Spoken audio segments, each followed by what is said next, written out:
god. Alright, recording. No one astral projects like Gaston. You're making it worse.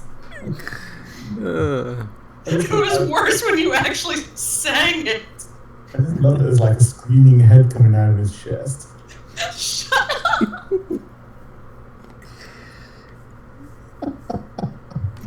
Alright, well, last time we left our heroes, you met a widow named Elena, hacked apart some zombies, killed a murderous Jack imposter, bailed out a troublemaking Vistana named Varelli, and now you're standing before a gallows.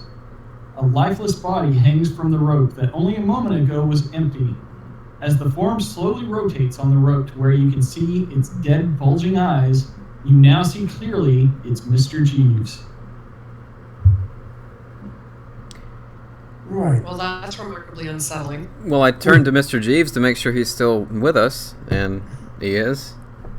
And I pinch myself. Nope, not dreaming. Your twin, Jeeves?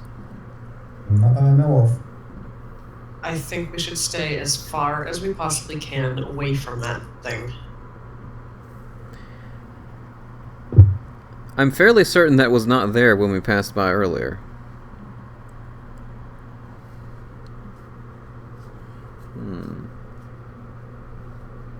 I distinctly remember it being empty. Stalcello agrees. He says, yes, that definitely wasn't there a moment ago. I've never seen anything like that. Do you, Vistani, know of any stories about this area or these gallows in particular? No, nothing of these gallows in particular, no. I think we should continue on our way. That may be wise. I'm sure Jeeves will be for it. Oh, yes. Then again, we also shouldn't let whatever that thing is follow us. That's also true. One cheese is quite enough. He looks a bit hung up at the moment. God. That was cringe-worthy, dude. I'm just saying. There's lame, and then there's crossing the line lame. I think that was cross the line lame. Well, Alright, so would you guys like to just leave it there, or... well, it's not Can my. we It's not my neck on the line. down So. and make sure it's dead? Sure, you can try to do whatever, and I'll tell you the result of your actions. Oh, Lord. Everybody get the combat tracker ready. Oh yeah, I remember about Can we get a map, please? that. Sure. Okay. I'm going to walk up to it and hack down the rope with my battle axe. Or hand axe, rather. Chopping it down. I'm chopping the rope down. I want to make sure that whatever this thing is dead and can't follow us. Okay. You cautiously approach the gallows, take a few steps on its old rotten boards that ascend up to the platform. And what do you want to cut it with? My hand axe.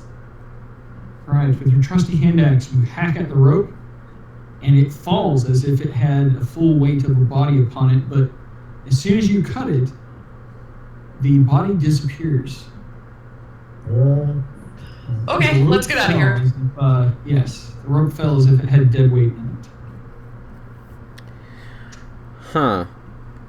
My fellows, this reminds me of a very heavy noose that we found in that house from before. I wonder if it's the same situation with this one, and that noose held some invisible body as well, or some ghost. Could be very similar, but I would much rather just be on our way. This was unsettling enough. I certainly agree. Let us hurry on. Stalcello says, yes, this is some creepy shit, let's go. Well said. Alright, so he takes you to the northern branch, and as you start up this path, you begin to hear the sounds of music. Sounds like maybe people are celebrating. The road gradually disappears and is replaced by a twisted, muddy path through the trees.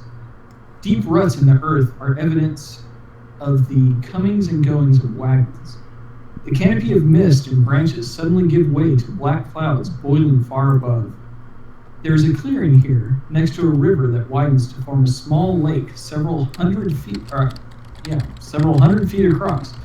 5 colorful round tents, each 10 feet in diameter, are pitched outside a ring of 4 barrel-topped wagons. A much larger tent stands near the shore of the lake, its sagging form lit from within. Near this tent, 8 unbridled horses drink from the river. The mournful strains of an accordion clash with the singing of several brightly clad figures around a bonfire. A footpath continues beyond the encampment, meandering north between the river and the forest's edge. And let me just get back to the proper Discord channel. I've got some mood music for this. Some nude music? Nude. No, Yeah, nude. that's it. That's what I heard. Shut up. Oh, flex. Like this one. Shut up, dude. I'm not kidding. We just can't behave tonight, can we? No. Checks like Gaston. I can't. Come on, guys. Stop.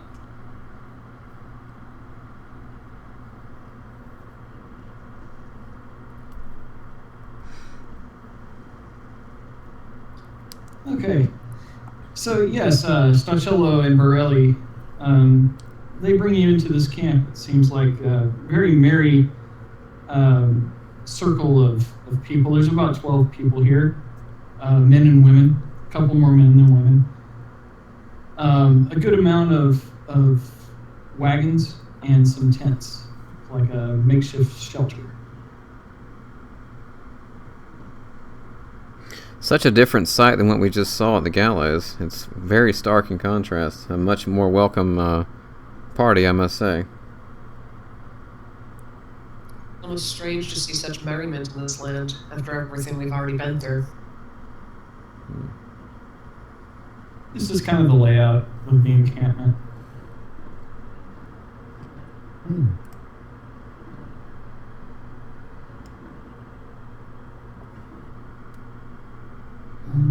Alright, so I can't seem to get my music to play. What the heck is going on here? Hit it with a brick. I know, it's just the nature of all computers today for me having this problem.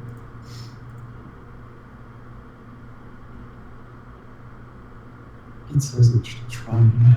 There we go. Okay, yes, the merriment begins as the Vistani people are drinking and passing flasks around. When you enter the camp, they don't look like they're surprised or wary of strangers or anything. They look happy to see you, especially because you're accompanied by 2 Vistani males. So, Stacello brings you in and says, "Here, these are good people. These are my people. Have a drink." And he motions to his friends, and they start to bring over flasks of wine to pass around to you all.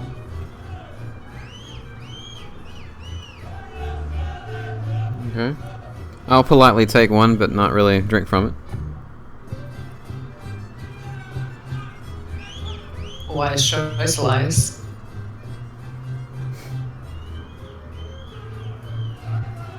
So, Stacello, introduce us to your friends here. "My name is Fel," says one of the males.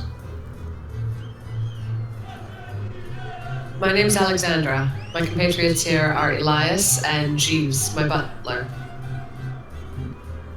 "Oh, it's very fine to have company. You'll have fun and drink with us, yes?" Indeed we will, but before we settle down and make too much merriment, I was wondering if you perhaps had somebody who could heal some of my wounds. We're weary from travel. We have good food and wine, and a good bit of rest always heals everyone's troubles, yes? Indeed.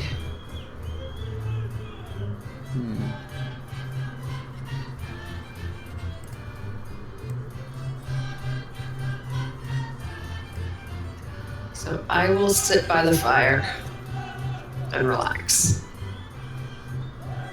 Okay. I think that Mark's Discord just froze going for Mark, yeah. Yeah. Alright. We'll just wait for him for a moment. Just reset it, Mark. And he probably can't hear you. Yeah, he says it's I quiet. tried.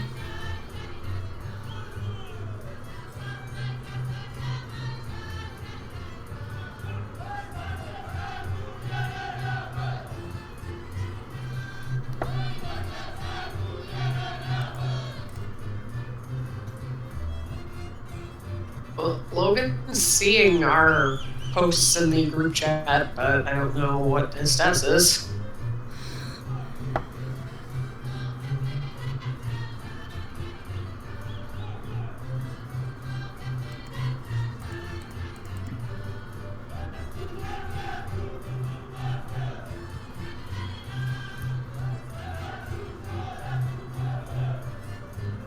I do like gaming over the internet, but fuck technology. Yeah.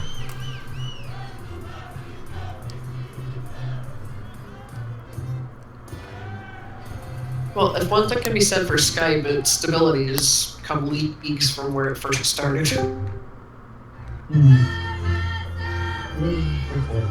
Oh, hey. I hear you, Mark. Okay. It sounds too happy to be keeping music. Why is that? They're happy people. Very happy. And very drunk. Yes, you can tell that these folks have been drinking for a while. Roll a perception check. Okay. All of us. Sure. Wow, I failed. Not much better. Well, Mr. Jeeves, you hear snoring coming from one of the tents.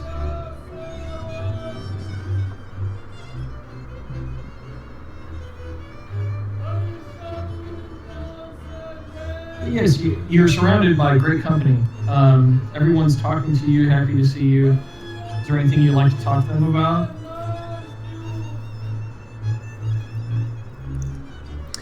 I'd Well- like to see if any of them have seen Lisa. Okay, who did you want to talk to? There's plenty of men and women around. Fella, I suppose. He's the one that was friendly enough to come and introduce himself. Sure. You're asking Fel about Irene. About Lisa. Who's Irene? My mom. Okay. Whoa. What? I slipped up. Yes.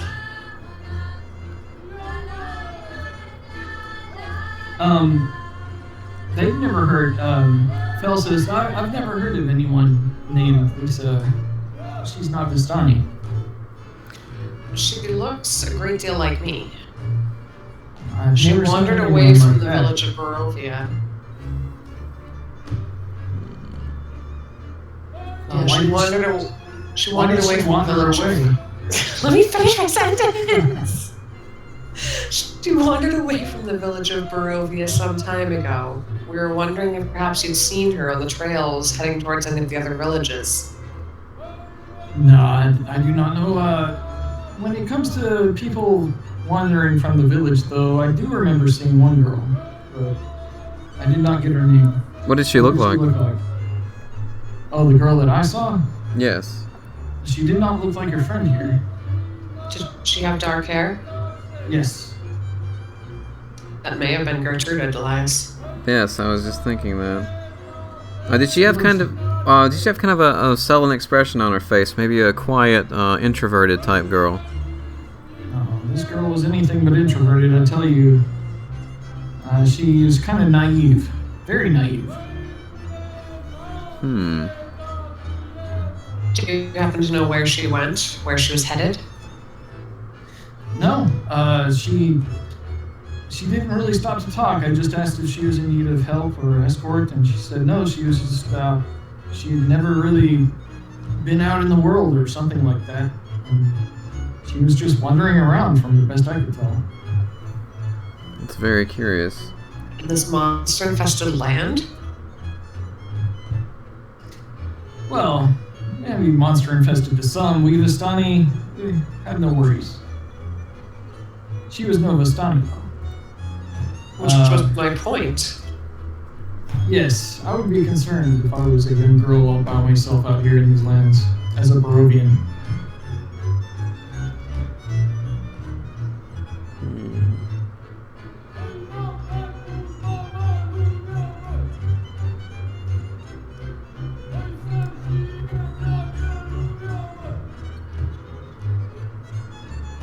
Should we do a short rest, or...?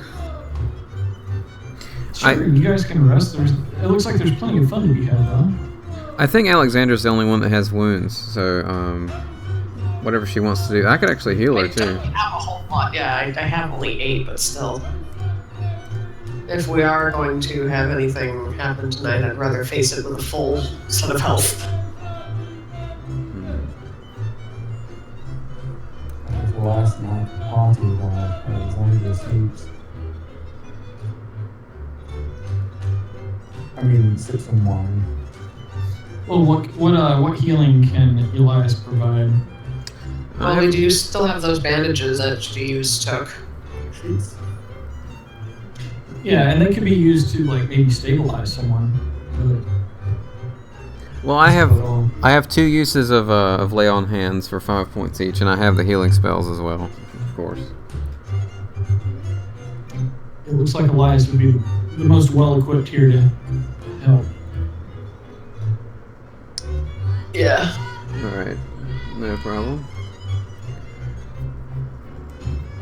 Would you be okay with just 5? That's fine. Okay. Let's see. Oh, you only had 8 wound points. Or was that before you applied the healing? That was before he applied the healing, the 8. Yeah. I mean, honestly, you feel fine. There we go. Barely a scratch compared to what you can take. 'Tis but a flesh wound. Yes. Some good fiddle players in this camp. Yeah. Yeah.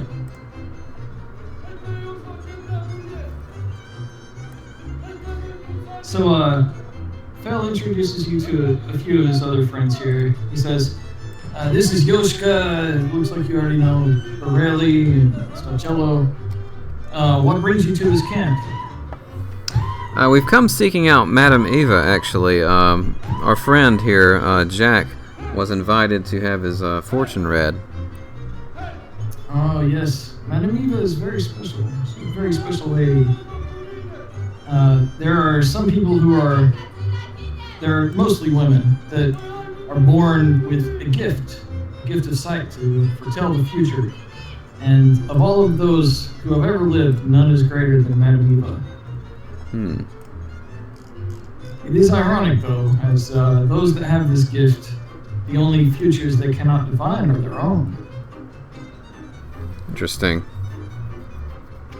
If she's so infamous in this land, perhaps all of us should venture to have our fortunes read. Infamous? Famous?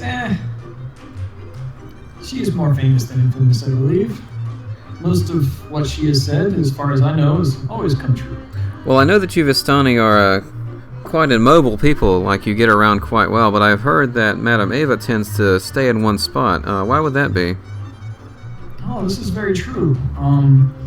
We enjoy the life of moving from place to place, but and Madam Eva does as well. You can see that she has a tent there, and over to the shore, you kind of see this big square tent. It looks like it may have been there for a while. It's got some planks laid kind of as a temporary floor that you can see protruding from it. But the tent looks like, although it's temporary, it's been there a little bit. And Yoska continues, yes, Madam Eva seems to not mind to stay in one place a little bit longer than most. This pool encampment here is pretty popular for her. She stays here often. Of course, there are other places in the woods and near the other villages that she will often go to.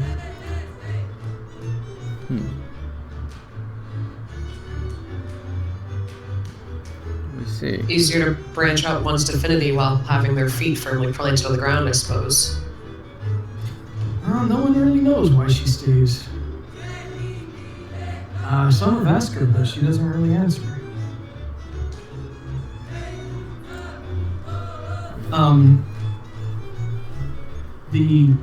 You hear a squawk of a raven, and it appears the raven that you once fed, although it's pretty tough to tell if it was the same one, flies and sits next to Alexandra and squawks as if it wants something. Oh, hello, little friend. I want to give it some of the food that I was offered. Great, and eagerly accepts it. And then very, in much appreciation, it poops and flies away. Yosuke says, ravens are very good luck. It is said that they carry lost souls with them, so killing one is bad luck. Well, this one seems to have been following us.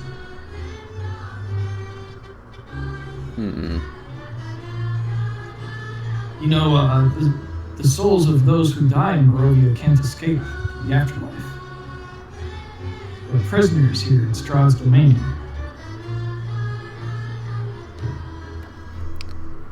Interesting. So, this raven seems quite interested in our activities, and putting one and one together here, I wonder if this raven carries the soul of one of these former warriors, maybe even that wizard we heard about that was unsuccessful in trying to take over the Strahd's castle, or take him down at least. Oh, wizard, you say? I wonder if it was the same one that I saw. What can you tell us about this wizard? I haven't heard much about him. A mighty wizard came to this land over a year ago. I remember him like it was yesterday. He stood exactly where you are standing. Very charismatic man he was. He thought he could rally the people of Barovia against the Devil Strahd. He stirred them with thoughts of revolt and bore them to the castle en masse. When the vampire appeared, the wizard's peasant army fled in terror. A few stood their ground and were never seen again. The wizard and the vampire cast spells at each other. Their battle flew from the courtyards of Ravenloft to a precipice overlooking the falls. I saw this battle with my own eyes. Thunder shook the mountainside, and great rocks tumbled down upon the wizard. Yet by his magic he survived. Lightning from the heavens struck the wizard, and again he stood his ground. But when the Devil Strahd fell upon him, the wizard's magic couldn't save him. I saw him thrown 1,000 feet to his death. Wow. Climbed down to the river to, search the wizard's body to see if he had anything of value. But the river Ilvis has already spirited him away. Wow, out of character. I did not expect there would be a whole story to come out of that. Wow, interesting. Wow, I didn't know that there was such a tale behind this wizard. From what I had heard from Barovia, it sounded like he was a fool that just came to very unsuccessfully shake a stick at Strahd. But it sounds like he did quite well for himself. No, anyone that attempts to defy Strahd is a fool. I could see why you say that. You are incorrect, sir. I suppose by that logic, then, we are all fools. And why is this? Do you oppose the Count? That is our mission, sir. We would rather not stay here for the rest of our lives, at least. So what do you plan to do with Strahd? We have yet to figure that one out, but we are all vampire hunters, and we are from a different land, of course, as you may have figured out. But this vampire seems to be quite powerful. We're taking our time cautiously approaching the situation, but we're not quite sure we're ready to attack him anytime soon. Well, you, my friends, are in luck. I have several potions here that will allow you to pass. And as he's saying this, Dacello elbows him in the shoulder and says, and just shakes his head no. Something you don't wish us to hear, Stacello. No, my no, friend is incorrect. These things he wishes to sell have already been sold. They're not available right now.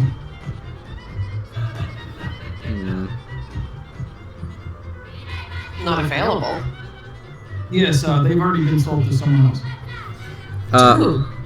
Roll a insight. Let me lean into Alexandra and whisper to her and say, before Stacello told us that if anyone tries to sell us, if they try to sell us potions to have us leave, they're lying to us. They don't actually exist, is what he told us before. Yeah, that roll resulted in you hearing exactly what he said. Lame. The guy's trying to con us. There are no potions.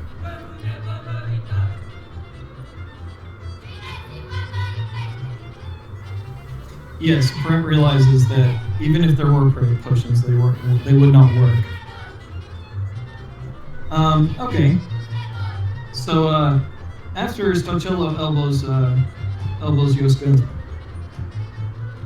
Yoska gets a little quiet. Stacello says, my friends, you're in good company. You have no worries here. Not while you're with me. Well, thank you for looking out for the best interest of our wallets. Your best interest is my best interest. You're very kind when Borelli over there, and you look over at Borelli and he's dancing with some woman. It looks like he's already had a full flask of wine.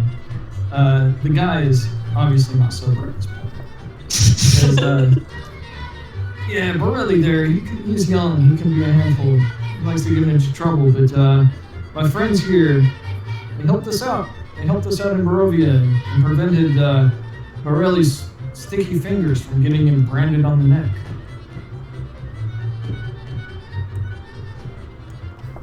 Yes, and I realize I may have upset you by vocalizing this attack against Strahd that we may be planning eventually, because I know you may be on decent terms with this vampire, but where we come from, we cannot tolerate such a thing. So it may not be for a while, but eventually we're going to have to face him sooner or later. Yoska smiles, nods, and says, "Excuse me, my friends, please. I must relieve myself." And he walks off.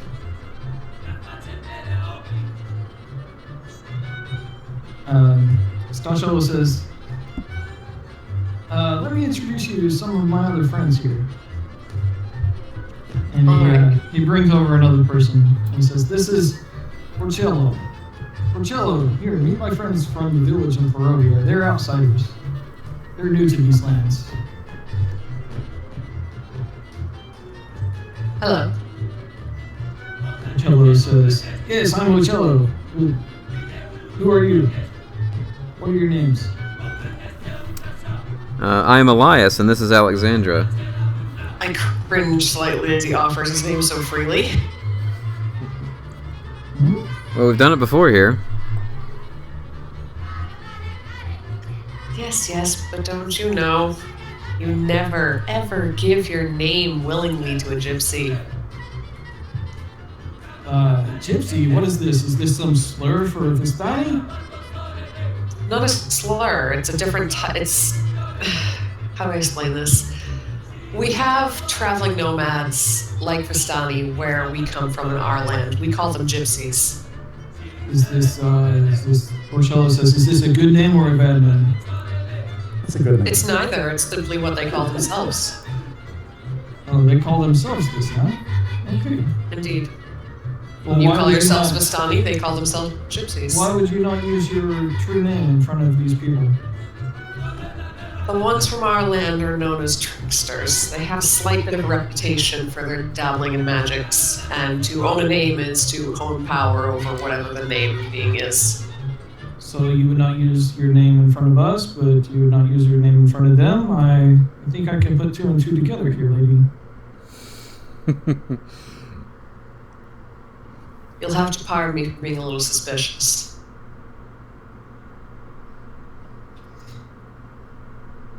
I don't actually have an experience with what she's talking about, but I'm sure she has some reason to be suspicious.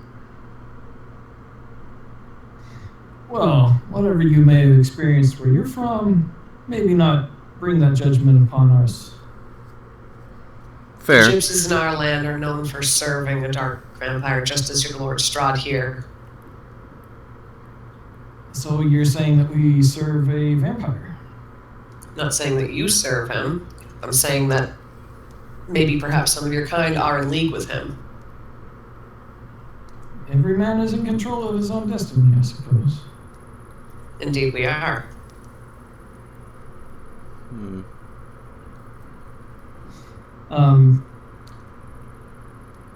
The revelry around the camp seems to quiet a bit. Yes, this gets less and less jovial as time goes on. I lean in and say to my friends, I'm still drinking. Yeah, everyone else is too. It's still quite relaxed around the camp. It's just that they've stopped playing music and doing their traditional dances.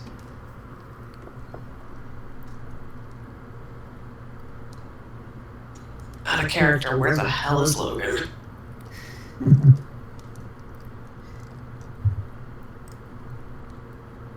So Achello, he mumbles something to Stacello. Roll a perception check.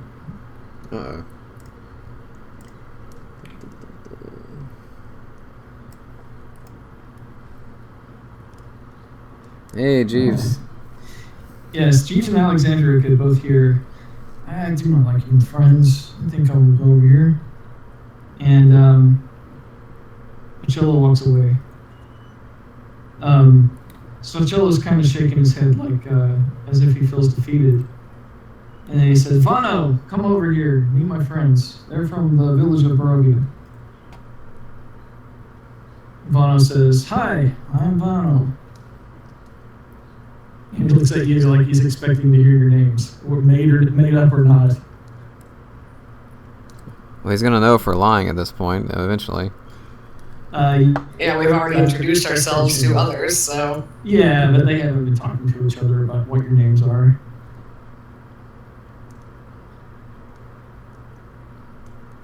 Elias looks expectantly at Alexandra. Well, thanks for throwing me on the spot there, Elias. Well, you shouted at me last time. Yeah. Last time's real names were used, he got the 3rd degree, so it's up to you to throw some names out here. You want to? Well, there's no point in lying now. Would you like to introduce everyone by name, or would you like to improvise some great names here for all of our friends? Now I should have to, because it's too late to lie now. I think that was Elias's point last time. Well, good evening. My name is Alexandra. These are my compatriots, Elias and Jeeves. Oh, very nice to meet you. Any friend of Stacello is a friend of mine, you know. So what brings you to this land? What do you want to know? We were following a vampire, or at least we thought a vampire here to this land. We got lost in the mist while on his trail. That is interesting.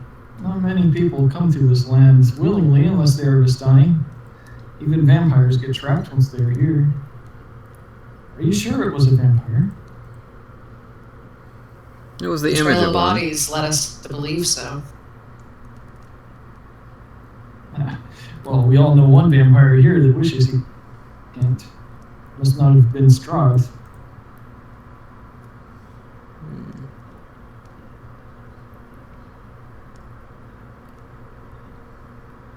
What can you tell us about Strahd?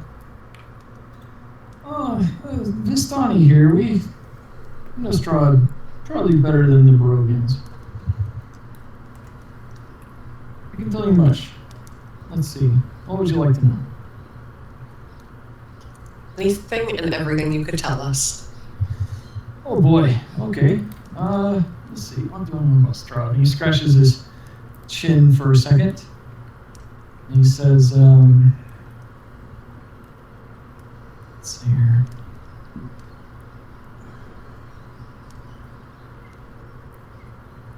Strahd comes from a royal bloodline. He died centuries ago, yet endures as one of the undead, feasting on the blood of the living. Barovians refer to him as the Devil Strahd. You will hear some Vistani say the same. He's taken many consorts, but he is known only one true love, a Barovian peasant girl named Tatiana. Interesting. How often does Strahd come down from his castle? Very often, yes. He is well known in all places here in Barovia. He is master of the land, so he goes where he pleases. Mostly he is in Castle Ravenloft, though. He named that castle after his beloved mother, Queen Ravenovia. Strangers aren't welcome at the castle without an invitation, though, so do not go there unless you are sent a letter. What became of Tatiana? We do not know what happened to her. How long ago was all of this? Oh, very long ago, maybe 200, 300 years, maybe a little more. Tatiana was his love in life before the curse. Oh, before the curse. But he has taken many consorts since then. He gets infatuated with women, those he chooses to feed on and make them vampires.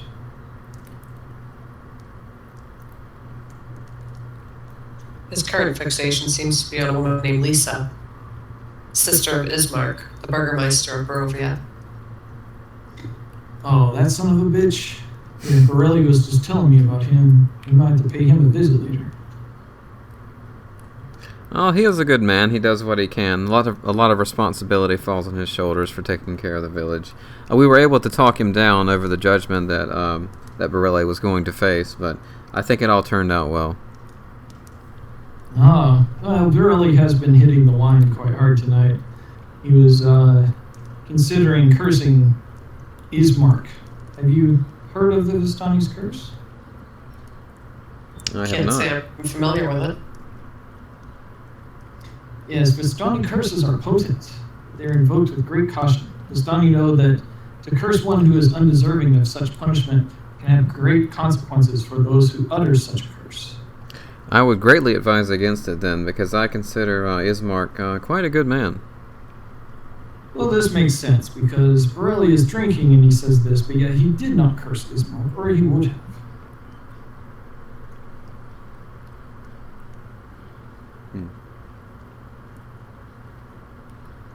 A curse, if any, I think would fall upon the store owners, or the store owner's son that caused the incident to begin with. The store owners caused what?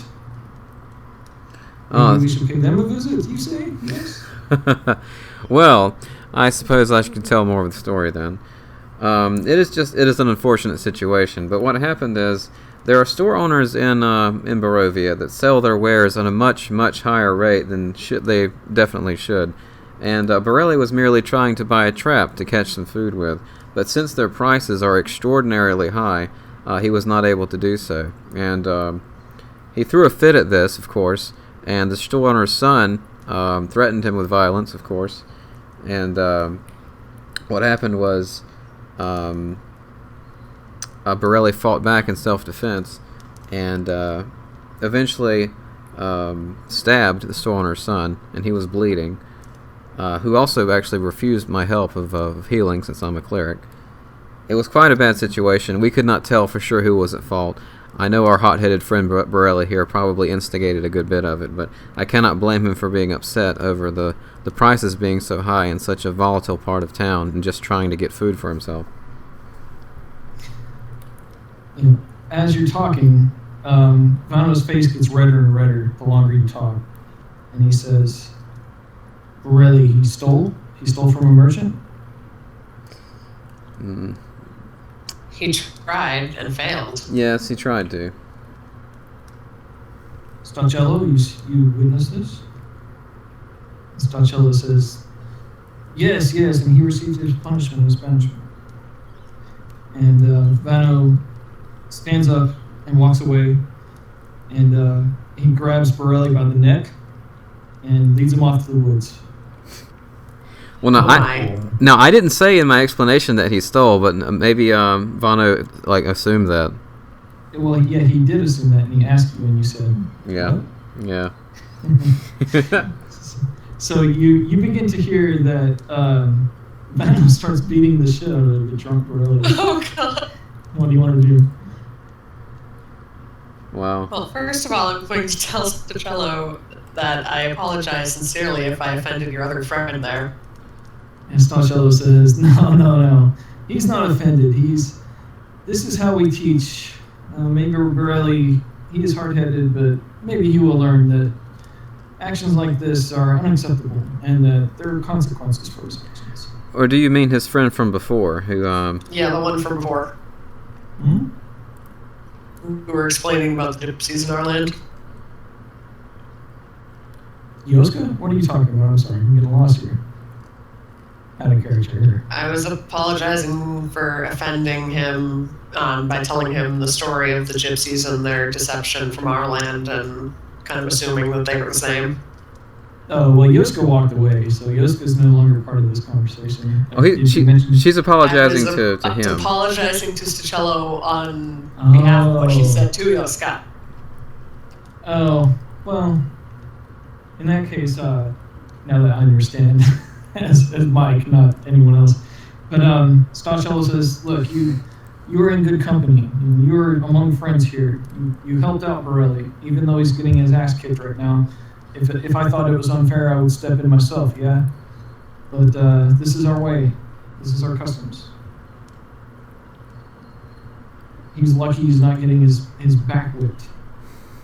And you do hear that it was a short scuffle. It sounds like Borelli was taught a swift lesson. Whether it's taken to heart is unknown at this point. At that point, you hear a scream of agony and despair from one of the tents. And Oh my. Everyone stands up and looks that direction. Should we do a perception check to find out which tent? No, you can tell easily which tent it is. It's the southernmost tent. Well, let's run over and check it. Okay. Inside, you thought you may have heard maybe some odd grunts and moans, but you couldn't discern exactly what it was earlier. But now you see a woman holding a newborn baby. It looks like there was like some kind of midwife there with her, assisting in some kind of birth. The baby she holds looks healthy as can be. No smile on his little baby face, but his bloody newborn baby body looks relatively intact. The kid looks healthy and breathing. Relatively? Stacello, he runs up to the female that is acting as the midwife that helped deliver the baby and says, Alamina, is she okay? And you hear the woman, Alamina, apparently say, Dorina, her baby did not cry when it came. And then everyone just kind of gets silent. Silent except for the cries of Dorina, who seems to be weeping. Poor thing, is it breathing? And yes, you can see the baby is breathing, but no one answers you. It seems like it's a bad sign if the baby's not crying. In your culture, does this mean something? Is this an omen for your people? And when you start to say this, Stacello, he kind of herds you back to the fire. And he says, in Barovia, while we are in this land, it is believed that some people are born without souls. And Whoa. soulless ones are, they know nothing of fear. They have no charm, no hope, no spark. They don't cry. So when Barovians are simple people and frightened people, This is a good sign because it shows that maybe they have a soul, but the soulless ones, they do not cry, so she's upset that her baby did not come out crying. She believes the baby was born with no soul. Yes. Elias, perhaps you can impart some of your wisdom. Try to convince them, raise their spirits a little.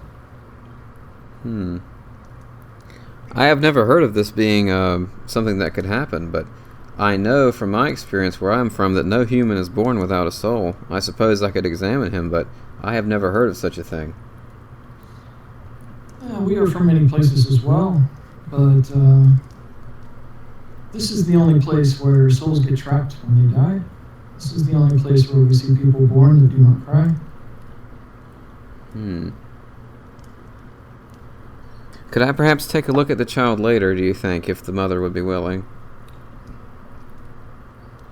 I do not know how she would accept this because to her, at this point, she may not even look at it as a child. Or she may be in great mourning, so be careful with what you do. I definitely understand. I may take a moment before I make any sudden moves, but thank you for that insight. It's interesting. Yes, well, perhaps maybe you would find some good company with Madam Eva, while the rest of us consider the celebration or not of our new addition to the family. Perhaps it is time we go speak to Madam Eva after all. Agreed. I will at least keep the soul of this young one in prayer that it may find its body.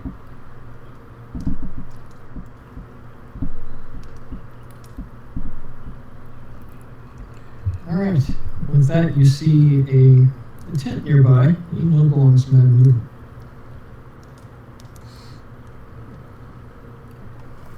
Still no Logan? Nope. It is 9:18 where he is at and I am at, so maybe we should give him a little Facebook message at the moment. See where he's at. Or is someone already done this? It looks like at 8:49. Oh, there you go.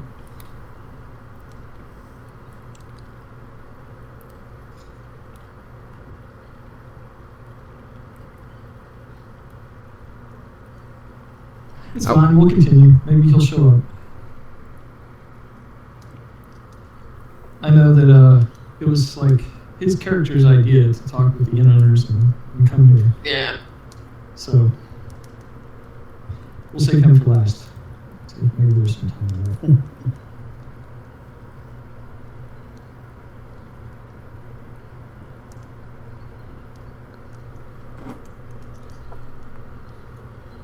Madam Eva, are you awake? Yes, you enter the tent and you are greeted by an old woman who appears to be sitting at a table in her tent. She has an old set of cards. Let me share this picture with you. You can see kind of what she looks like here.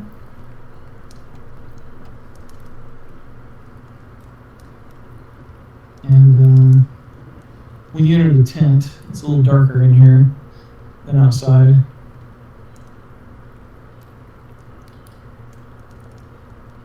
The candlelight casts a soft glow over the interior of this tent, Oh wow, the lighting works. revealing a low table covered in a finely stitched cloth. Sitting behind it is an old Vistani woman shuffling cards, a crystal ball lying in her lap. As the crone speaks, her voice crackles like dry weeds. At last, you have arrived! And she burst into cackling laughter as, like mad lightning from her withered lips. I am really loving this lighting effect. That was really cool.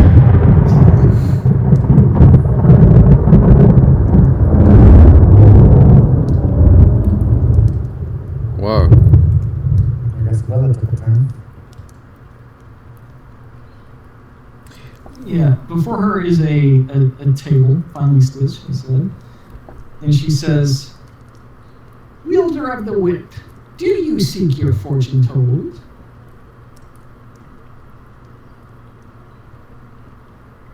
I suppose I do. It would be rude to refuse if you offer. Right? In that case, please have a seat, my dear.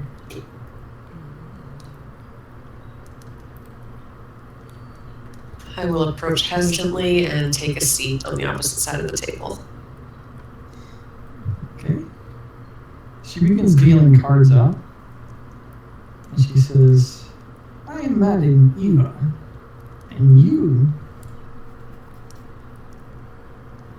you are Alexandra Belmont, hunter of those who hunt the night." And then she flips the card over.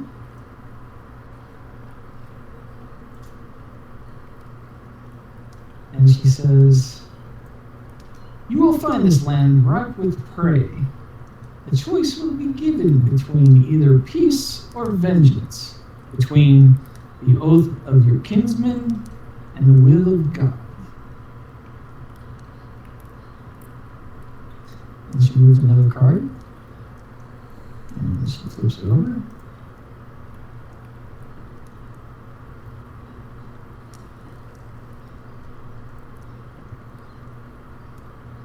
And she says, "Your enemy is the creature of darkness, whose powers are beyond mortality." And she deals another card.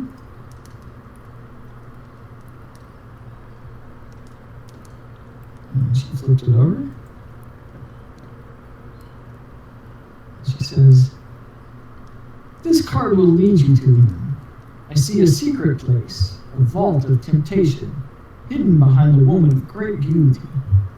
The evil waits atop his tower of treasure." And she deals one more card, closest to you.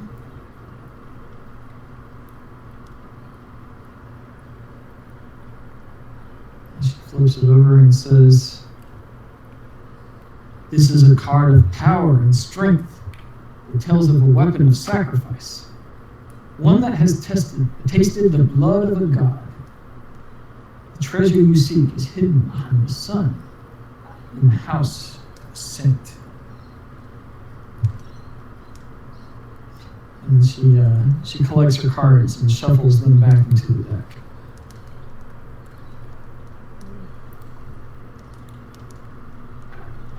And be wise to remember the words I have spoken to you today. Thank you, Madam Eva. That was most enlightening. So, holy man, can your God grant wisdom through an old wretch such as me? Would you have your fortune told?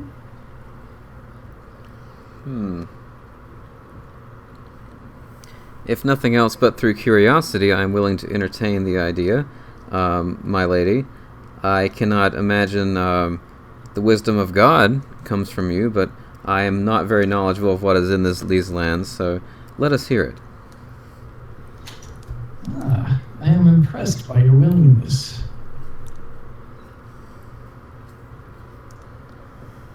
And she begins motioning for you to sit down as she deals cards out.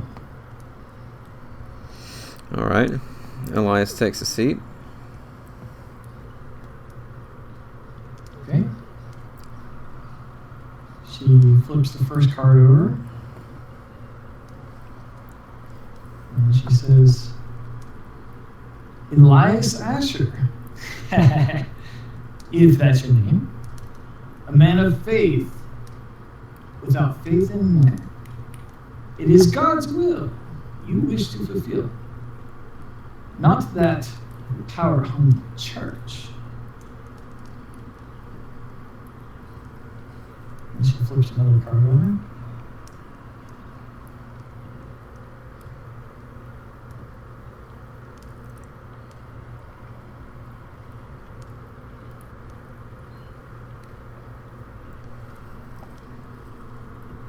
She who bathes in blood waits in the swamp.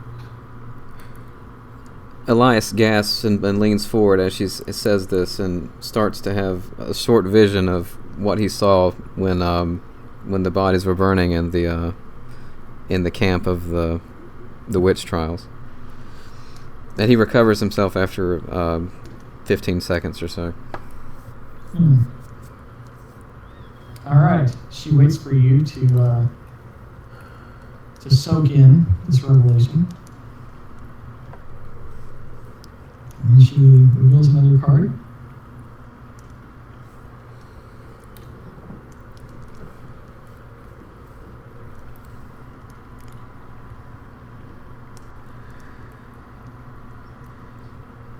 This is the dictator. You have seen faith used as a weapon. Even the most wicked monster may be offered God's mercy. And you must know you are to be his hand of redemption or justice.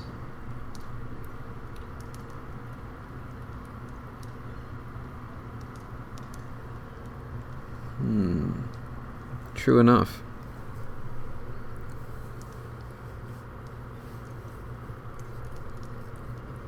She reveals another card. It says, this is the card of duty beyond faith. You see, the card she dealt is the artifact. She continues, I see a kneeling woman, a rose of great beauty plucked too soon. The master of the marsh knows of whom I speak.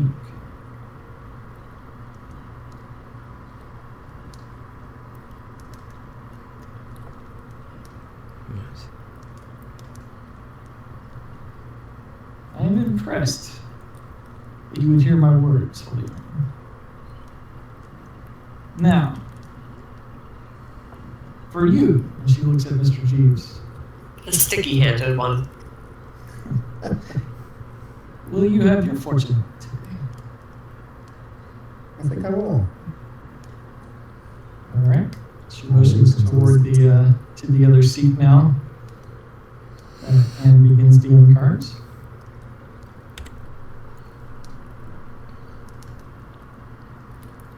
And she says, loyal assistant, sit with me, and I shall share with you the secrets whispered through the cards. She reveals the first card.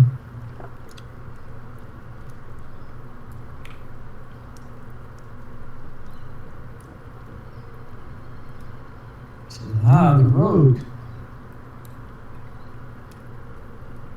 Mr. Jeeves. In the silent shadows, you have loyally assisted. And she reveals another card.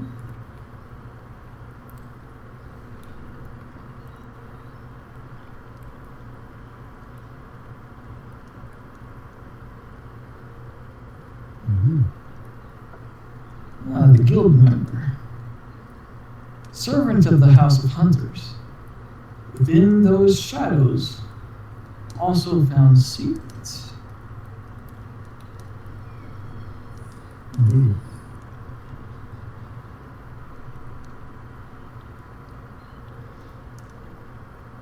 Okay. She flips another card over.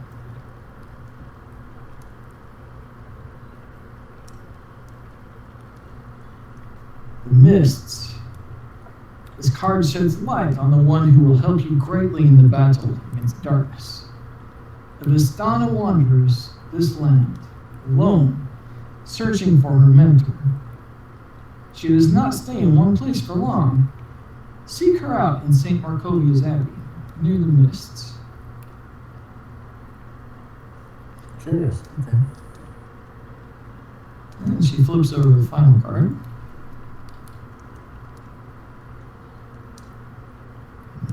Avenger. This card tells of a powerful force of good and protection, a holy symbol of great hope. Treasure lies in the dragon's house, in hands once clean and now corrupted.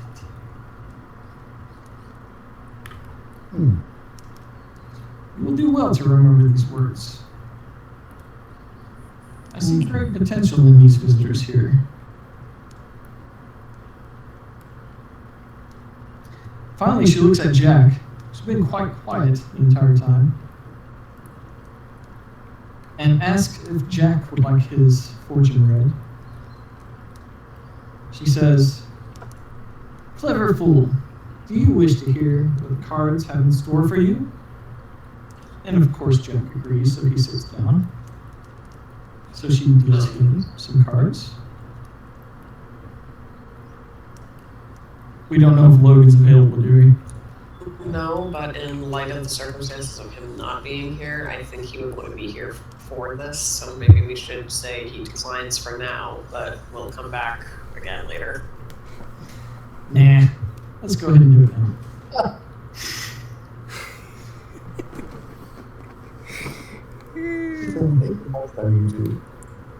Yeah, they'll catch it later. Brent, you're recording all this, right? Yeah. Alright. So she flips over the first card, and she says, "Jet Motley. What a lovely name." And then she flips over another card.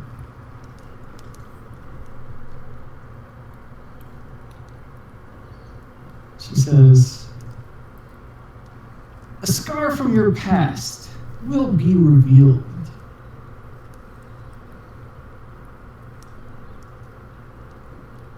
This is the card of the beast.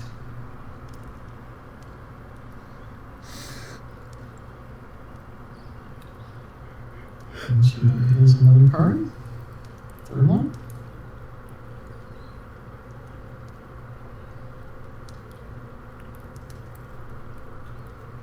This is the torturer, servant of the House of Hunters.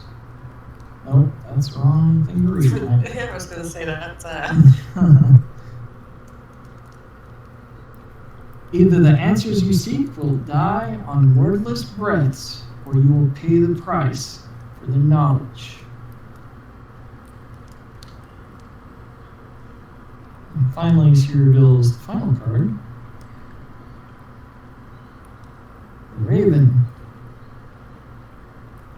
This card tells of history, knowledge of the ancient will. This will help you better understand your enemy. You see a nest of ravens. There you will find the prize. And Jack looks very intrigued, as if some of the things that she has said has boiled his blood.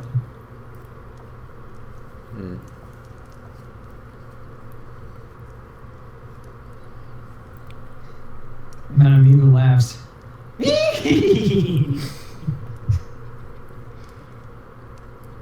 Thank you for imparting your wisdom upon us, Madam Eva. I have rarely seen such foreigners come to this land that have the potential to change so much. Many here will be depending on you. Some will fear you greatly.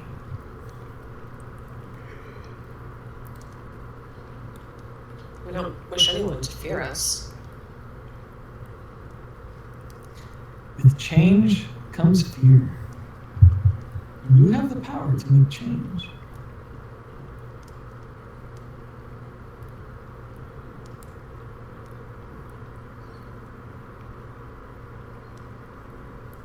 Elias appears quite pale and shaken, but he does speak up and say, "Thank you for these words. I do not know from whence your power comes, but I appreciate this, and thank you."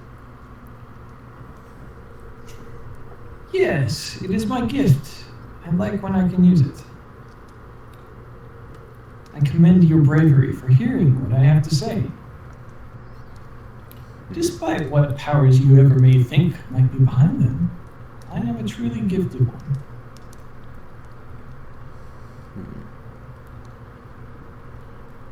Madam Eva, may we impart upon your gifts once more? I am not usually known for being so helpful, but what would you like? None of your Vistani followers here seem to know anything about Lisa, sister of Ismark, the Burgermeister of the village of Barovia. We're wondering if perhaps you knew something of her. I do know of who you speak.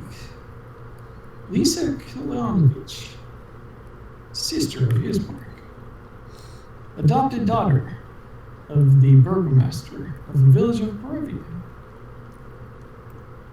She will play a key part in whatever may befall these lands. For good or bad, this will depend on you. But that is all I can say.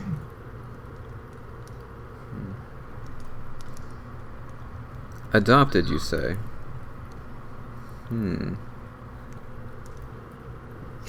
Yeah, if you recall. Ismark told us as much. Yeah. Thank you, Madam Eva. The hour's late. Perhaps we should retire. And she gives you a pleasant smile and a nod and motions her hands to the flap of the tent. Okay. Alright, back outside you go. And this is a perfect time for me to relieve myself in the bathroom. So, Okay then. Thanks. Let's all take a break for a moment while I'll let the beer out. Not beer bag. Yeah, we had a lot of information, then we had too much information. Yeah.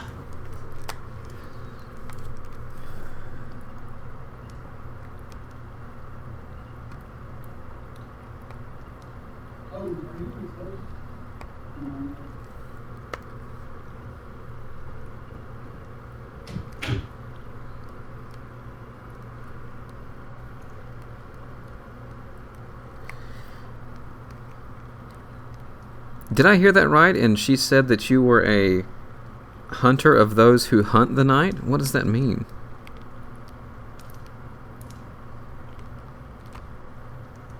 I'm not sure. I found that a bit unsettling as well.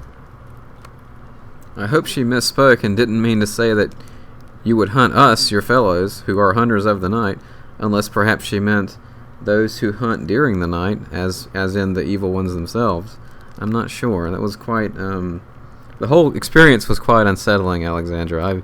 I have no reason to doubt what she said, as she was quite accurate in the facts that she presented us, but I don't know how this bodes for us. I thoroughly agree. I'm left feeling rather unsure myself.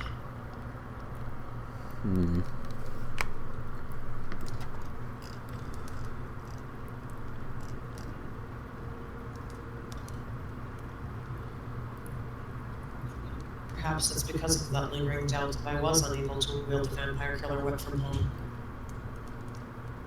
I've been meaning to ask you this. I noticed that what you wield is not the vampire killer. Alright, I'm back. Oh, I'm back. What a miss. Or me and Alexandra are discussing the fortune. Not for lack of trying. I have tried to brandish the whip, but I'm unable to use it to its full potential. It's nothing more than a whip in my hands.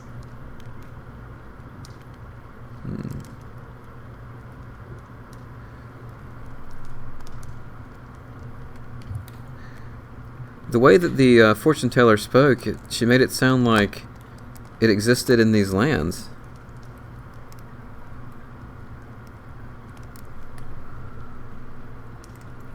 Perhaps this land has its own version. But I assure you, the vampire killer whip itself is secured back at my home. She said something about a weapon of sacrifice.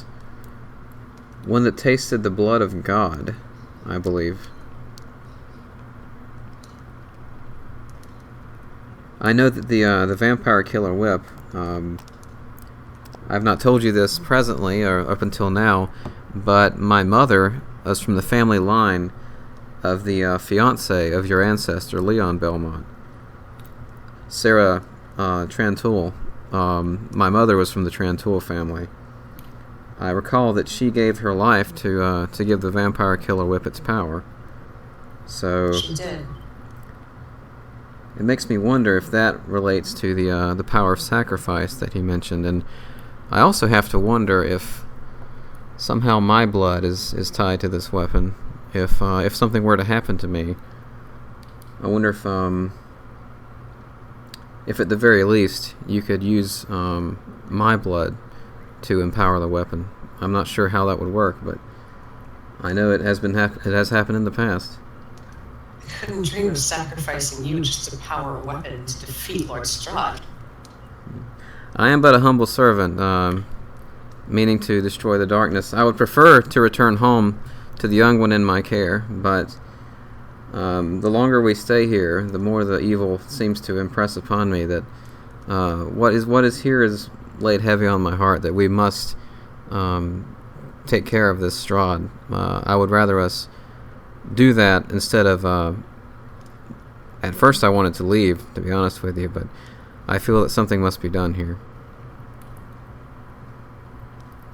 Well, I don't think we can leave without defeating Strahd, but I don't think I want to do so at the cost of your life. And I'd rather you not. But I am a man of service and in service of God, and if nothing else, this did cross my mind just now, and I figured I would I'll let you know. Sentiment is appreciated, but if you don't mind, I'd rather not think on such things right now. Clearly unsettled, Alexandra walks away from the fire and her companions and takes a seat by the river. All right.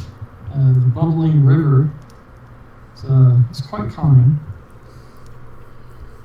I don't know if you've got your I can hear it. Discord sound working. Yeah, but it usually kills out Alexandra's Discord. Or April's Discord. So Elias kind of wanders off on his own. He's having thoughts of his own mortality and visions of the past, and seeing the woman that the fortune teller referred to in his mind's eye, and he's really kind of beside himself and just kind of out of his normal way of thinking right now. All right, and it looks like you didn't notice it at first, but out of the corner of your eye, you see something moving at the kind of the floor near one of the trees. A figure begins to pull itself up from the ground, not out of the ground, but it appears to be very bloodied and beaten up and drunk. Borelli, who walks over to you and sits down next to you. Hey, thanks for helping me out in the village, yeah? I could have been branded. Instead, I just get a few knocks, you know. Is he next to me or Alexandra? You. Okay. Think nothing of it, Borelli. It was in God's service the right thing to do. I deserve no thanks. Yeah, your mercy is greatly appreciated. Sometimes those who claim to be servants of God are a bit rough, yes? Indeed they are. I have faced many such people in my past, but I endeavor to be quite the opposite, if at all possible. Well, maybe you're onto something. Well, you are different. I am different, but I also feel weak, as I have just heard my fortune from Lady Eva, and I am reminded of my own weakness and cowardice in the past. Madam Eva, she knows many things, but as far as weakness, try getting your ass kicked like this and talk to me about weakness.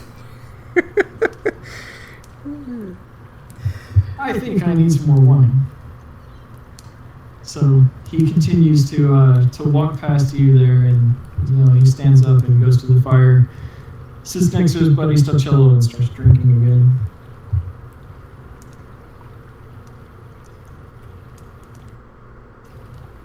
everyone can kind of sense Alexandra wants to be left alone, so none of the Vistani are going to approach her.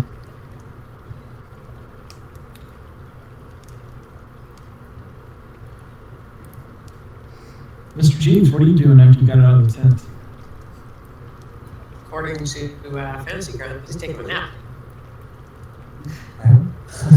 Your Z's up by your there you go. No, I'm not having a lot of people roll, so it shows AFK. Yeah. Gotcha, yeah, true.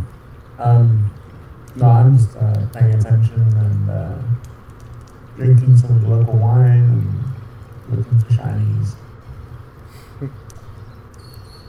You probably shouldn't steal from these people. I'm just saying. Bill, no. Okay, Mark, you can tell that there are several wagons and tents around if you'd like to start poking around.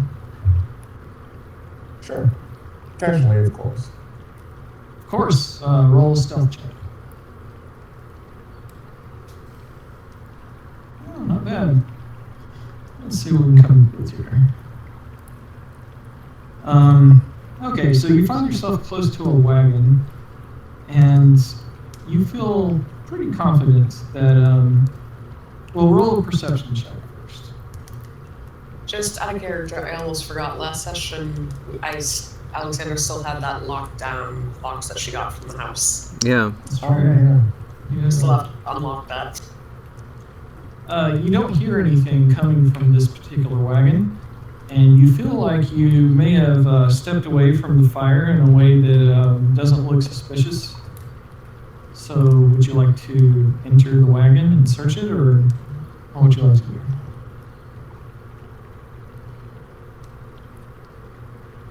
I can almost feel like Alexandra's eyes burning into my back of my head. She's distracted at the river. She has no idea what you are doing at the moment. And that's So he thinks. It doesn't have to look. It doesn't hurt to look. Okay.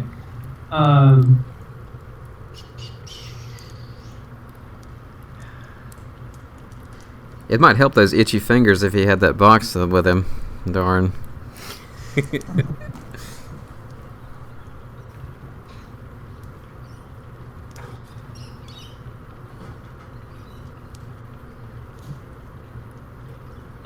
Roll a d20 for me, Mark. My rolls suck. I'm gonna let you master your own fates here. Oh, Wow. Okay, that's your fault, not mine. You don't find anything. Oh, okay. I can handle that. Okay. Criminals taste the pain, though. What would you like to do next, Mr. Jeeves? I guess having another look wouldn't work. If you spend a little time there, but you'll need another stealth check if you want to. Yeah, you feel like maybe lingering over here for a while might draw some suspicion. Yeah, okay, I'll exit. All right. Okay. Any other wagons? Yes, there are 3 other wagons here. Roll a perception check.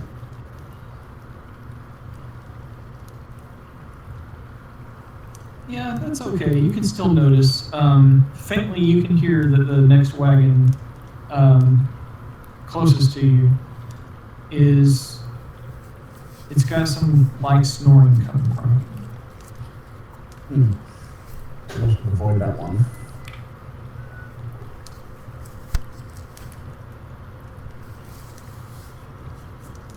But why? It's just snoring. For all you know, Jeeves could land himself a plump wife. With my rolling tonight? Most likely that will be the case. I mean, you've already got the 1 roll out of the way. What's the chances of rolling 2 ones? Thanks, Mike. Now Yeah, you just okay. tempted fate. Thank you. Alright, let's go for it. Yep, now you gotta do it. Are you going to stick your head into the place with the snoring person? Yes. All right. You can see a resting and apparently not slobbering drunk. Looks just like normal sleep. There appears to be a large Vistani male here. Okay, scratch the plump wife bit then. Pretty big guy. He's got weapons next to him too. Plump husband? I'll slowly retreat then. Okay.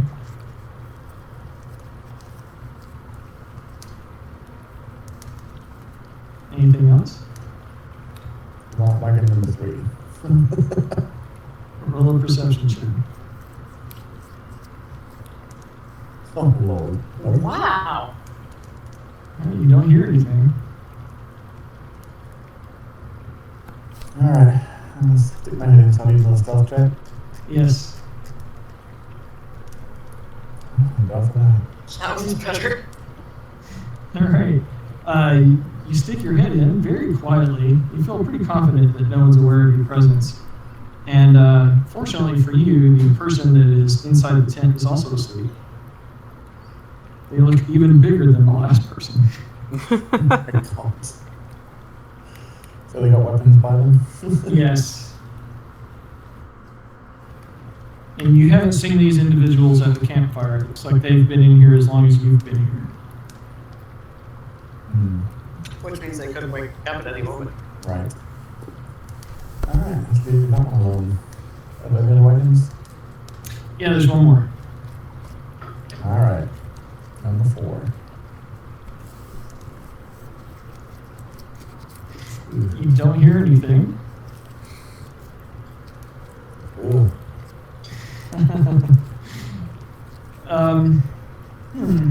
Hold on. Uh-oh.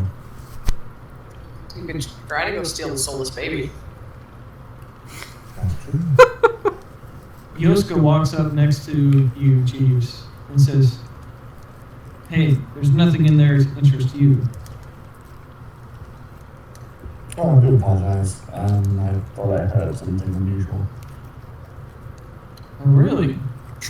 Bad liar, dude. That's not a bad one. I got a deception. Roll deception. Yeah, you're gonna have to. Oh god. Oh thank god. Oh, Wow. Yoska looks very convinced that he honestly believes that you may have heard something. So he peeks in there, and he says, "I don't see anything. But yes, thank you for investigating. Instead, next time, maybe if you hear something crazy around our camp, you come get me, okay?" Right. You dodged a bullet on that one, Chief. Yeah. Like I said, try to steal the soulless baby instead. Don't tempt me. Offer it to the Goblin King.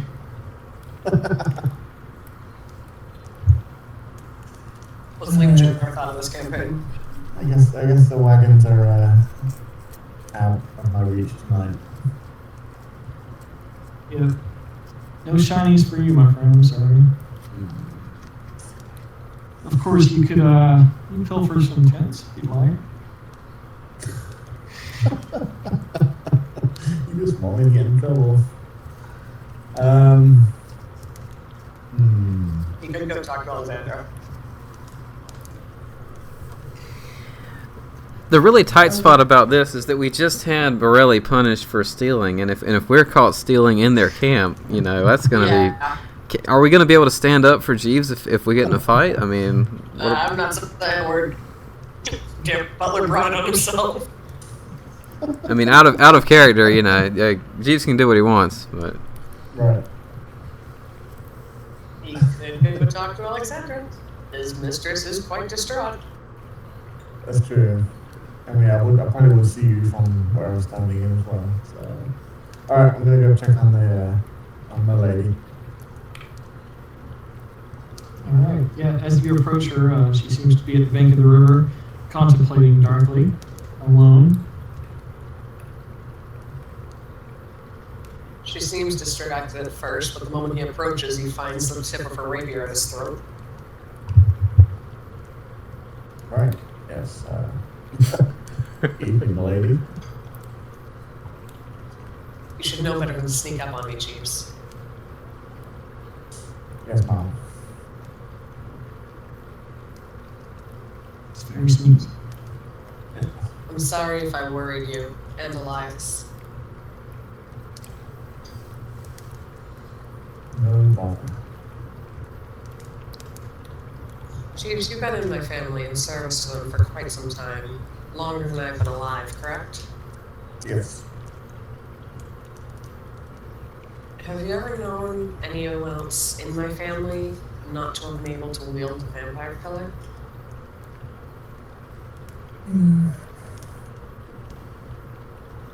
Not that I recall offhand.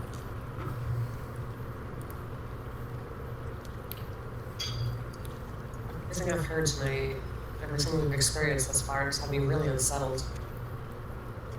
I wish we would have brought it along with us. Mr. Jeeves, you know that the whip that she's talking about is a whip that was created through alchemy of one who was bitten by a vampire and sacrificed her own life to empower the whip that she's speaking about with the ability to slay vampires like no other whip or other weapon at all before it. This weapon is only wieldable by those of the Belmont name that are worthy of it. And that same woman is the one I was talking about earlier outside the tent. Okay. I think Mike missed that because he was peeing, but yeah.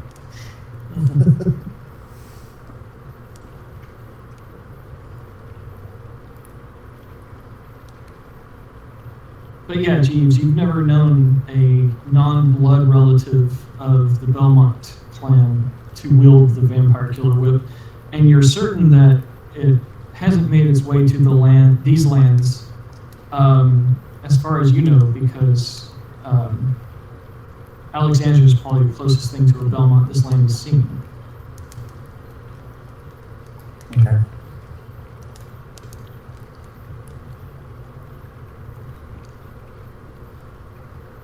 Here, I'm sorry if I worried you both. I'll just put my shoes back on. Let's get back to the others.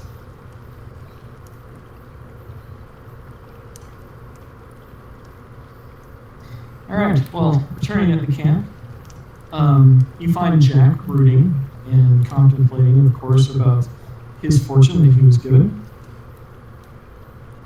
And I assume Elias rejoins the rest of us as well. From more of a distance, he starts towards the campfire, but thinks he sees something in the fire and backs off slowly and starts to turn around. But he eventually composes himself and returns.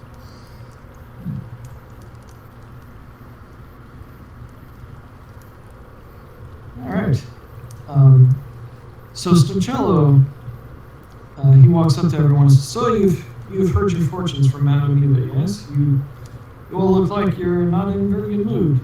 And I say this after the whole baby thing, so how could it get worse, right?" Nervous laughter.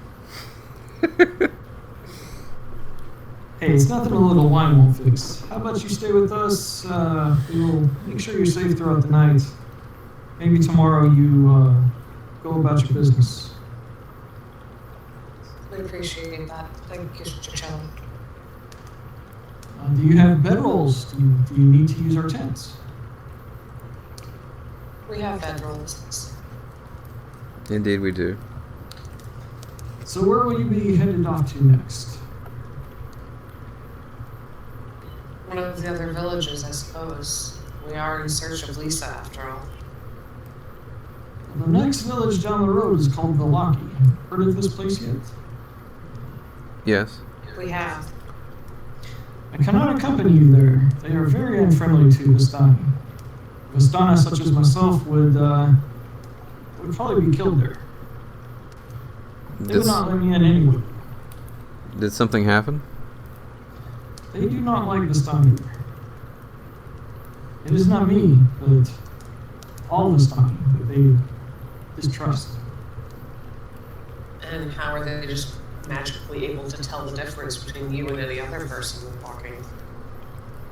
Well, you know, if you haven't noticed, we dress a bit different. We smile and seem a little bit more lively than the denizens you'll find here in this miserable land. And you do have your accents. And his accent really isn't all that different than Ismark's and many of the others around here. Oh, okay.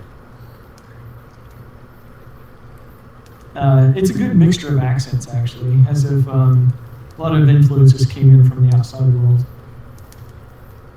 But mostly we're Romanian, like where you guys are from. Okay.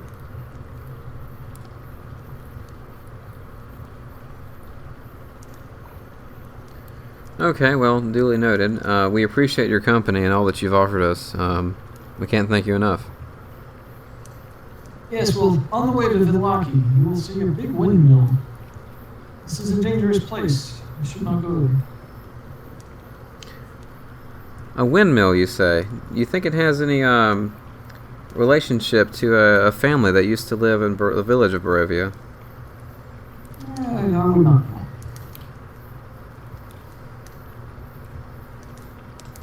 Does the name Durst ring a bell in relation to the windmill? No, I do not know the Barovian villagers very well. The most time I spent there was drinking on your money that you paid us to take you here. They're out of wine, by the way. Probably not too happy about that. It was well paid for. Indeed, yes.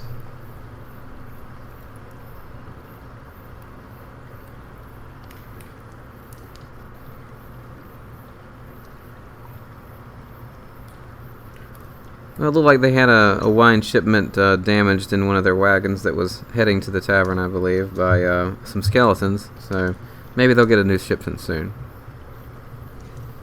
One could only hope. Luckily, Vistani, we have our own wine most of the time in our camps. And he smiles and takes a swig on his flask. Elias, perhaps if that new mother has come down some, we should check on this child and try to offer her some reassurances. I was just thinking that myself, Alexandra. I needed some time to compose myself as well, but I think that may be a good idea now. Okay, well, in front of the tent that the child was in, Alamina is at the front of the tent, and it looks like she's standing in the way of your passage to the inside of it. Okay, and I'll address her, ma'am, we heard that you, birthed a child today, and you may have... No, that was Dorina. She's nursing the child at this point. Ah, okay. I am a priest from a faraway land, and I have some experience in relation to the well-being of the soul. Would you mind if I took a peek at the child? Well, if you can help Dorina's child, this will be great. But if you get our hopes up and you disappoint her, you will crush her even more. Is this the risk you are willing to take? I understand. I think I can manage expectations. Do you really think you can help this baby? We will do everything in our power to try. Yes, I would just like to see if it's possible. I can't promise anything. I have no expectations. It is not my child, but if you could bring a soul to this child's body, I don't know if I should allow you to do such a cruel thing if you fail. This is really my responsibility, not yours. You have to convince me before you try. Okay, I'll roll persuasion on. Alright, and what is it exactly that you plan on doing? Explain it to her. She believes that this baby has no soul and you're going to give it one, so it's going to have to make logic out of that. Okay. Well, the main thing I'm looking to do is to try to just investigate the situation, see what I can figure out about if this is true or not. If I can have some perception on the child, or just kind of examine it, or have some kind of I don't know, maybe like a religion or some other check or something. Roll persuasion. Okay.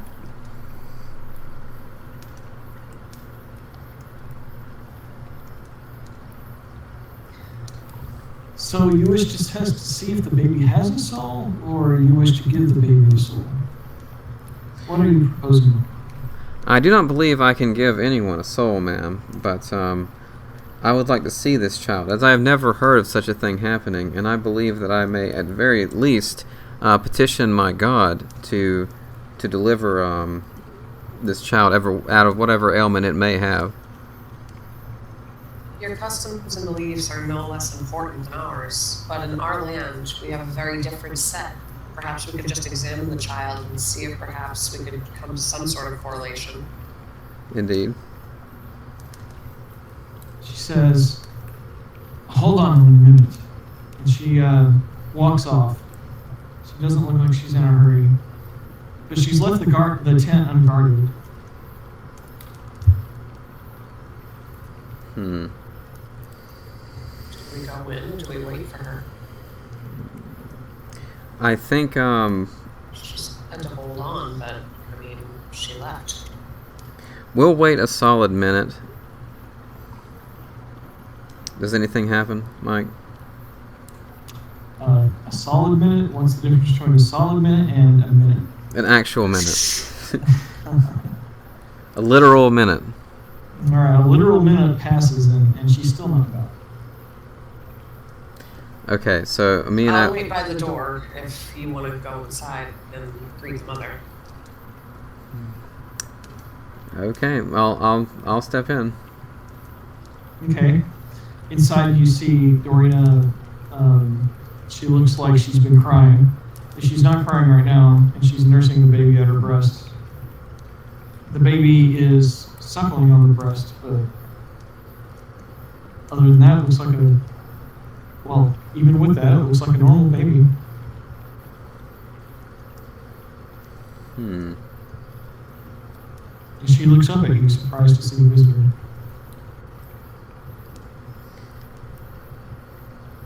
She doesn't smile or anything.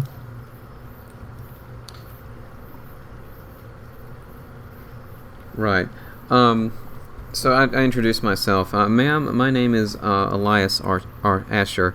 I am a man from a faraway land, a cleric, and I have much experience in the ways of God where I am from. I've come to understand that you bore this child earlier today, and it seemed you were very distraught when he was born. Do you mind if I lay a hand on him and pray for him? She pulls the baby from her breast and unlike any other baby you've ever seen, it doesn't cry as if it's pissed off that its meal was interrupted. She holds it out at you with a blank look on her face. As if maybe she just wants you to take it. You're just collecting children left and right tonight, aren't you? Elias does have a knack for collecting children. So... That's disturbing. Yeah, it does, isn't it? Considering he's a priest. Yeah, he's already gotten like... This makes like number... Pedophilia joke. Yeah, molestation joke. Yeah. That makes like a total of 3 now, I believe.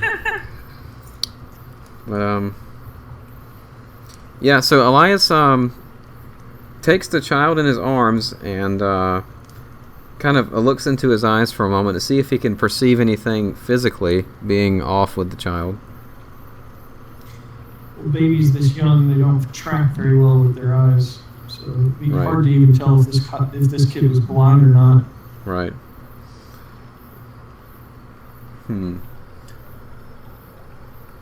Let me look at my skills and abilities for a second. The kid definitely does not seem fussy. Right. I missed everything for like the last 3 minutes. What happened? Oh, you didn't miss anything really.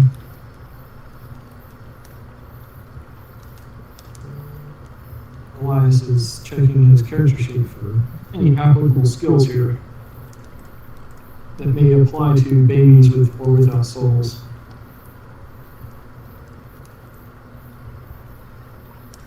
Hmm.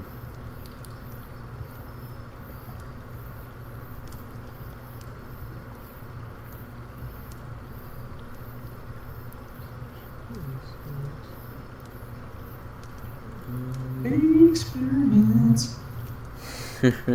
A moment passes, and you hear footsteps approaching outside. I duck my head in quickly and I whisper to Elias, I think Elmina's returning. We should probably step out.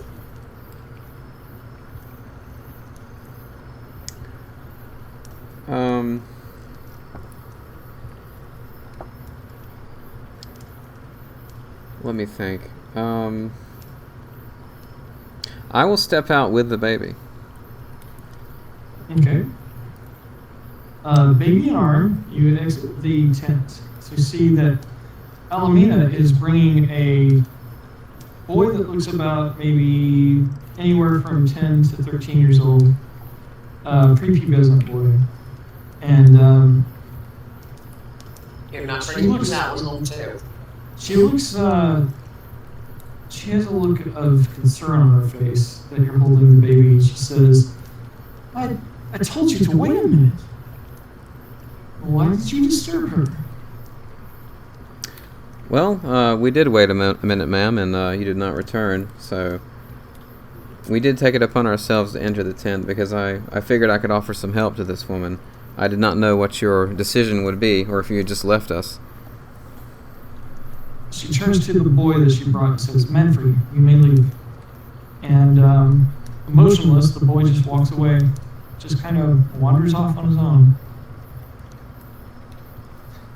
She says, whenever people are born here, in this land, they don't seem to have the spark that makes a person here. That boy there is just the same as the baby you hold.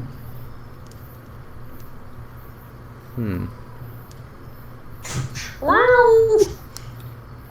I see. Alexandra, has that raven been around recently? Not since dinner. I could try calling it. It seemed to work last time. Oh, well, you don't have to, necessarily, but how curious it is indeed if ravens carry souls while living humans do not. So, Did you say that out loud? I say it out loud to Alexandra. If Elmina heard me, then... Yeah, Alamina interjects. No, ravens, they carry the souls that are lost by the dead.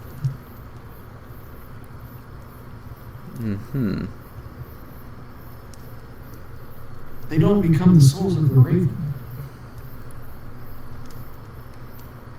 I see. Well, if you wouldn't mind, I was at least going to pray over the child. Do what you must. I will attend to Maureen. Okay. And then she enters the tent, and you are now holding a baby. Okay. Bravo. All right. Well, I'm going to go back in and do this in the presence of the mother, to see if it would. I don't think it's going to do anything for them, but as Elias's duty and in hopeful, just something that would happen for the baby, he will do that. So he'll enter the tent, and he'll lay his hand on his forehead, and he'll utter the words. Let's see. Father in heaven, I do not know if your power could reach this place, Lord, but Father, I pray that your divine mercy would reach this child, Lord, that the soul that has been departed from his body, Lord, I know that it is not your will that any of your children should be without your presence, Lord, without your breath. Father, I pray that this child may find its soul. And Lord, I pray the same for all the young ones in this town, that if nothing else, that we may be able to, if we could lift the curse from this place, that the souls will be able to find their bodies, Lord, and be eternally reunited with you. Lord, and I pray these things in your Son's name. Amen. And Elias lifts his eyes to the other women before he departs. And hands the baby over. If they'll take it. I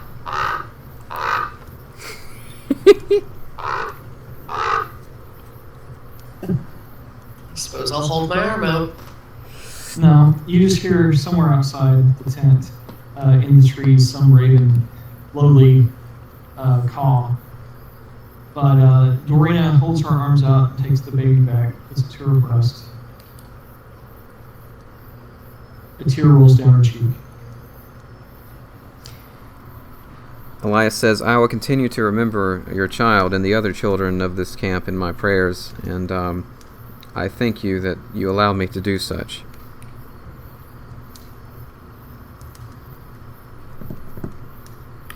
I can't remember, was the baby a boy or a girl?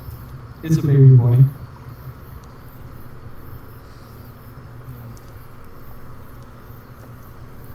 Okay, well, I suppose I might as well have Jeeves open up that lockbox. Sure. So everyone's leaving this mother and baby alone.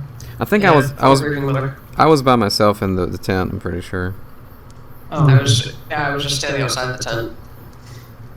all right. Well, after Elias gets back, did you want to stay and do anything else? Oh no, I politely take my leave and thank the family. Well, not being rude, Alomina doesn't scold you as in saying, I told you so or anything. She just looks at you and gives you a nod like, hey, you tried. And she looks just at least satisfied that Dorina didn't get more upset. So you rejoin your friends there as Alexandra is holding a small ornamental box. Seems to be locked to Mr. Jeeves.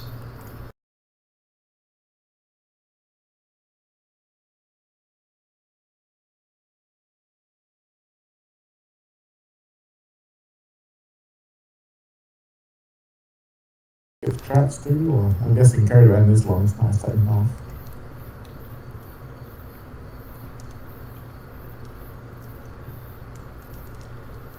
So are you checking it for traps or? Yeah, I'll check the mechanism, make sure it's not going to open a trap on you. No more poison darts. Right, or gas, or acid, or... Roll a perception check, I guess. Yes, Nice. you are confounded by exactly how this lock may work, but it doesn't appear to be dangerous. Okay. Break out the tools. All right. Excellent roll. Nice. However, it does not pop, so it seems a bit more tricky than that. Bummer. Is there any way to identify why it's not opening? Well, when you fiddled around with the lock, it just didn't seem to work. It seemed like there were parts to the lock in there that are like any other lock.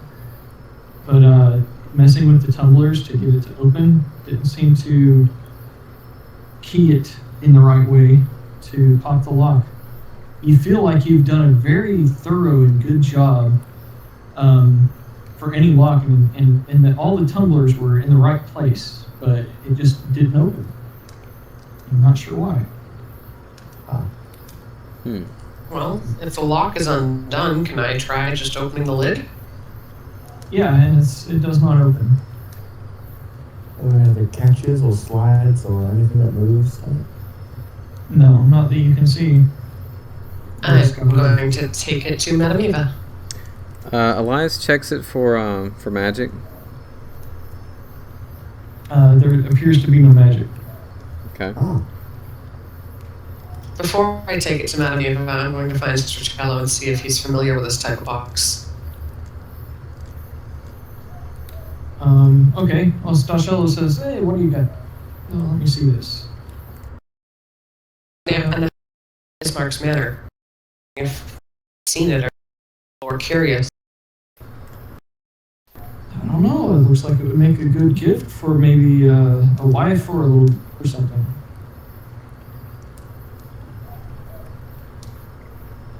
We've been trying to open it. I just had Jeeves here pick the lock, and he did everything correctly, but we're still not able to get access to the contents inside. We're curious. Here, give it to me for a second. And he takes it and he takes out his lock picks. He says, I'm no stranger to these kinds of things. After a while, after fiddling with it, he says, I think this may be cursed or something. I can't open this. It should be simple. This is quite an interesting little puzzle. Here, you can have it back. I don't want to mess with this. Thank you. I wonder if anybody in the village of Valaki has seen one of these. They might be able to open it. Yeah, hell if I know. I've never been in that place, and I'm never going there.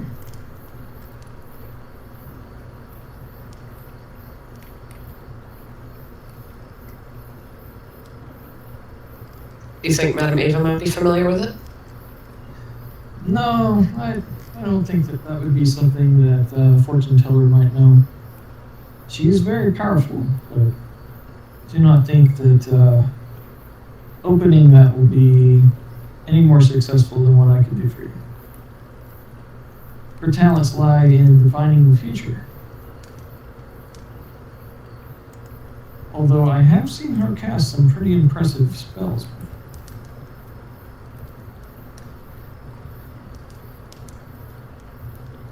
Well, thank you for your effort in the very least.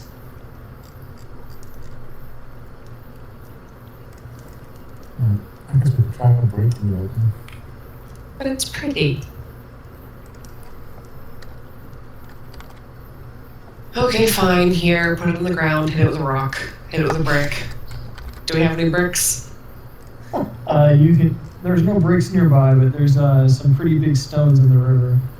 I'll go flex my muscles. And Rock, brick, same thing. Just get one and hit it.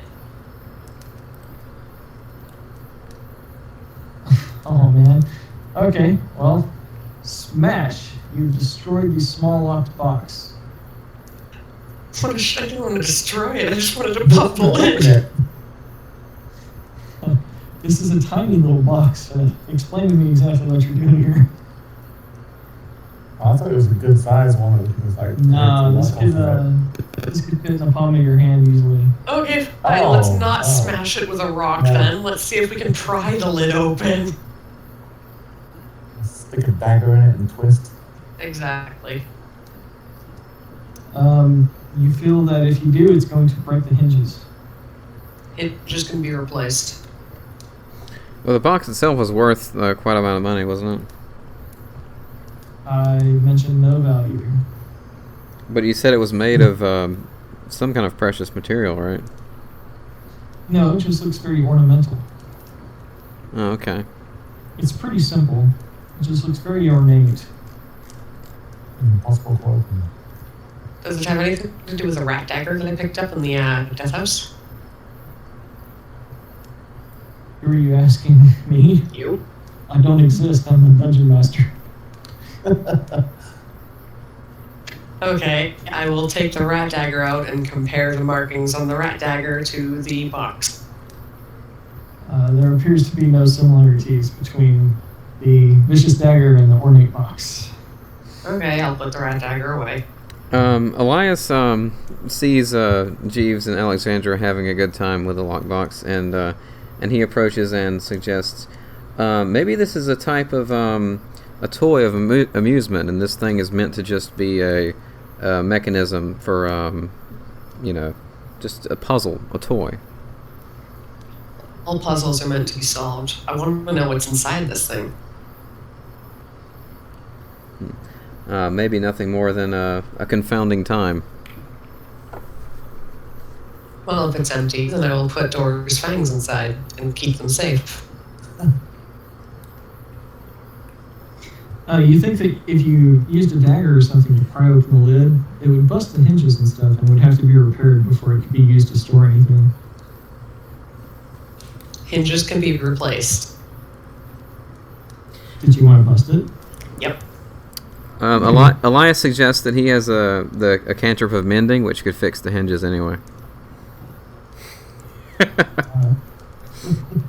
You slide your dagger between the very small hairline gap between the lid and the rest of the box, and begin to twist the dagger as the locks and the hinges begin to give way. Satisfying pop happens as the first hinge breaks, and then it's only that much easier to twist it and remove the second hinge as well. It looks like some of the wood is splintered, and the box remains empty inside. Small red velvet lining. It contained nothing. Just as I thought. I'll repair it in time. But my curiosity has been satisfied, for the most part. Oh, I no. still think this box has a secret that it's not telling us, though.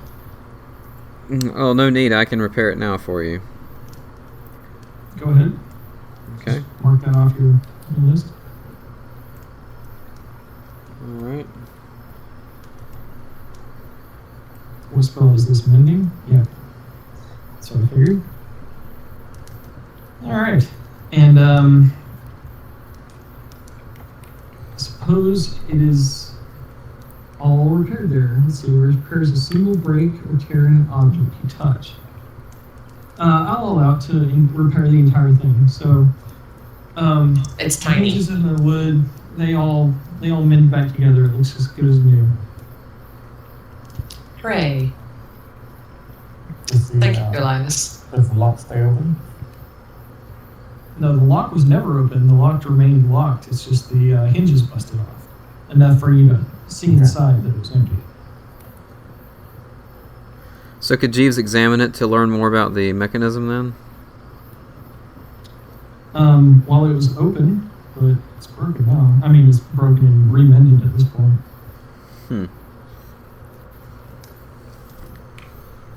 A curious little thing. It doesn't seem to be of any further importance. I'll still hold on to it for now. It is a rather clever little box, and I'm sure it does have a secret that it's not yet willing to reveal to us.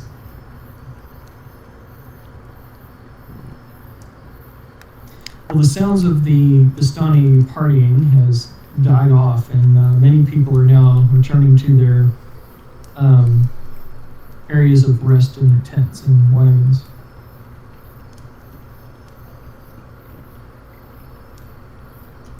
Everybody seems to be quite worn out. Perhaps we should take a rest as well. Stacello offers, we have room in the tents if you wish, or if you have your own bedrolls.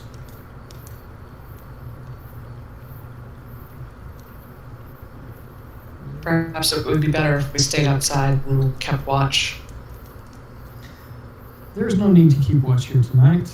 Vistani camps are always safe. And why is that?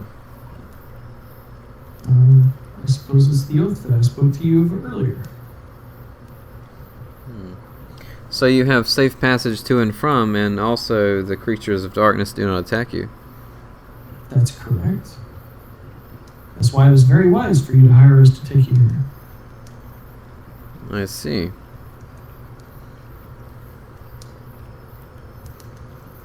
I'll still sleep outside here by the fire.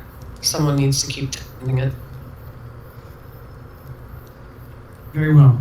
So, are you guys going to take a rest? Yeah. All right. It's early in the evening. What time did you want to wake up tomorrow? Or did you want to just take like a certain amount of hours of rest? What would you like to do?